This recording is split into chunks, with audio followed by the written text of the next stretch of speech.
Premiership Rugby, folks, gets underway this weekend with Exeter taking on Leicester, and it's a match which goes down to the last minute. It wasn't actually a match I was planning on watching. I was planning on watching Bristol and Bath, but with the passing of the Queen, the fixtures list was much disrupted. I guess that kind of makes sense because it's a once in 70 years event, apparently, for the passing of a monarch. Well, we haven't seen it happen for such a long time, so disruptions was maybe to be expected. We did get that, but this game goes ahead at the scheduled time, I believe.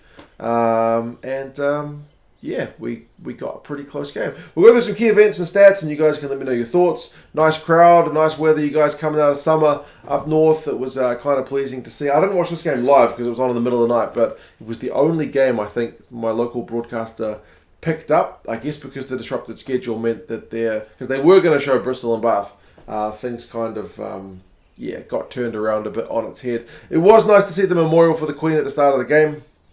It's not a thing I follow that closely over here in NZ. We've obviously got our flags flying at half-mast and whatnot, but seemed like a pretty fitting tribute, and then kind of on with the game, man.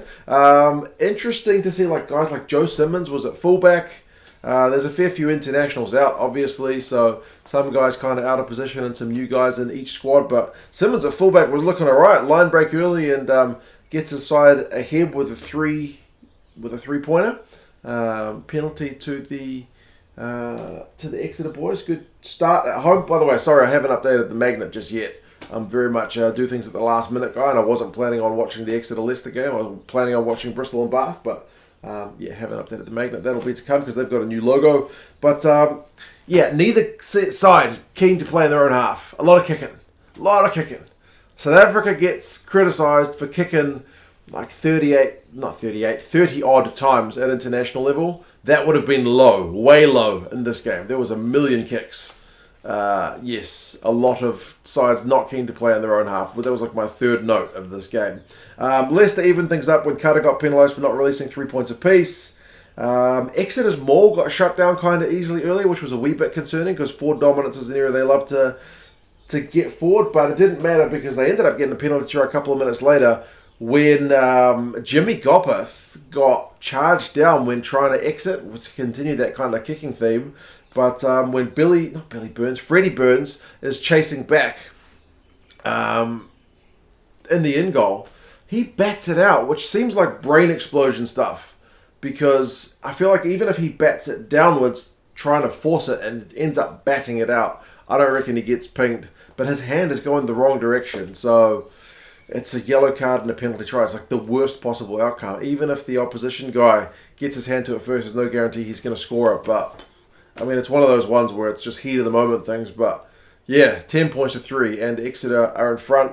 Leicester are a man down, but Exeter not straight line out during the yellow card, and Leicester win a penalty from the resulting scrum. Leicester really dominate the end of the yellow card, despite the fact they've got the man down. They can't score. They have a bunch of chances. Ben Youngs ends up tapping it at one point. Maunder in commentary mentioned that he was probably impeded, people didn't retreat the 10. But nothing's doing. They had a penalty right out in front, but didn't take it. So Leicester may be a little bit guilty, despite the fact they had a man down, of not taking their chances. They even went for a droppy at the end. But nothing doing from that yellow card. However, they did just after the yellow card opt for a penalty, so they at least got themselves something to show for that kind of dominant period they had. So 10 points to 6. But then 2 minutes later, after all that Leicester dominance and only getting 3 points for it, Solomon Kata gets his first try for the Chiefs boys on his debut, which is pleasing to see for him. That was Woodburn beating Burns in the air. Again, the kicking kind of battle resuming. And a couple of phases later, Kata going over. So they celebrated that one with a bit of excitement. So I guess they're happy for the guy to get his debut try, so pleasing stuff. 17-6 at halftime. Exeter are looking the business despite the fact they have been under the pump for a wee while. The kicking game resumes in the second half. There's a bit of handbags, which the referees, according to the commentary team, are going to clamp down on.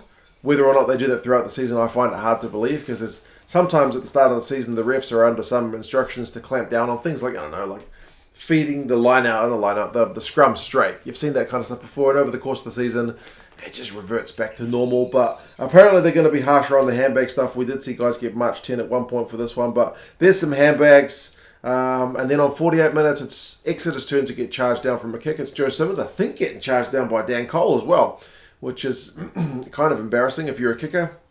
But that leads directly to the Liebenberg try, so suddenly back to game on, 17 points to 13. And then it's kind of all Leicester, Exeter's defence holding on for grim death, conceding penalties. Eventually, their defence has to crack. You can feel it coming. If ever there was a try coming, it's this maul try in 58 minutes for the Tigers. So 20 points to 17, they are back in front. Exeter haven't really been at the races in the second half. It looks like they're about to hit back straight away, though, from the kickoff. But there's a slight knock-on from Maunder in the build-up to what would have been a nice try. So just as they're about to turn it around, the rug gets pulled out from them. But they still manage to kind of maintain the attacking pressure because there's a high tackle in the build-up anyway. So it's not like Exeter lose possession. So they're able to go back at it. They get held up. And then they go again. Van Heerden goes close after 10 phases. Cole holds him up. So 2 held-ups for Exeter. I do feel like that law change about not being a 5-metre scrum, how it goes to a dropout, has affected probably Exeter more than any other team. But, the Exeter need to score. It's kind of a similar situation to where Leicester got the maul try, all the pressure but no points. But 66 minutes, Leicester get out of jail. Hepburn with a high tackle on Wigglesworth, or high shot on him anyway, and yellow card. So exit for Leicester. They've been under the pump. Good chance for them to get out of jail. But then they lose their own line out, so it's a bit awkward. I guess early season rust, it kind of makes sense. 68 minutes, Exeter got penalty after a bunch of pressure again. They tap and go from 5 metres, held up again. At that point, I'm thinking, Exeter are done. They're not scoring. They're not breaking down this Leicester defence. However, Exeter didn't concede any points during the yellow card, but they also failed to score with all that pressure. They kind of need to go length of the field in the last few minutes, but crucially, Leicester, offside, gives Exeter that field position. They got one last chance. The clock goes in the red, and Schickerling, the big replacement prop, manages finally to bust over for Exeter in the last minute. So after a few phases, they get it done 24-20. Crazy finish.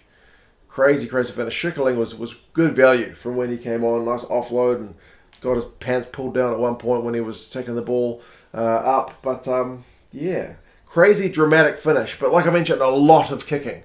If you don't like watching kicking duels, this was certainly not the game for you. I mentioned the South Africans kind of get criticised at international level for 30-plus kicks a game.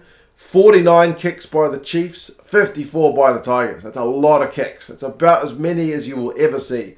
100-plus kicks from hand is pretty crazy. Possession 58-42, territory finishes 50-50, but it kind of swung back and forth throughout the game.